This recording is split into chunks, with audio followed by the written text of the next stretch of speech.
What's up everyone? Welcome to the video. Today we're going to take a look at how to change the battery in this Volkswagen Atlas remote key fob. This VW Atlas key fob is going to use one CR2032 battery, and I'll put a link in the description box of this video to where you can find these replacement batteries if you're in need.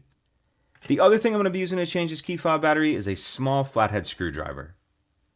The first thing I'm going to do is grab my key fob and remove the emergency key that's in the bottom of it.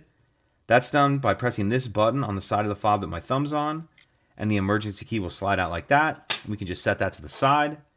Now if we hold our key fob with the buttons facing down, and we take a look at the bottom of it, this notch right here is where that emergency key just slid out of. So what I'm going to do is take my screwdriver and put it in that notch, but I'm going to put just the end of the screwdriver in there.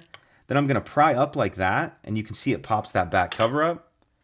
Go ahead and pull that cover the rest of the way off.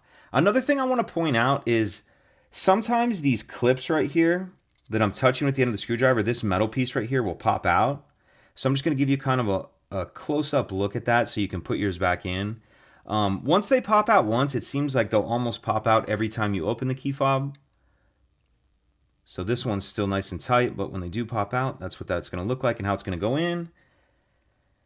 So we see our battery right here. In order to get this battery out, I'm going to take my screwdriver and I'm going to come up here, get on the edge of the battery, carefully just pop it out of that little holder. Grab my new replacement battery, and you want to make sure that you're installing that with the plus side up, positive side up. I'm going to tuck this edge in first like that, and then snap the battery down into place. Then I'm going to snap my back cover on, slide the emergency key back in, and that's it. If you could take a second to like and subscribe, it helps us out, and I'd appreciate it. Thank you.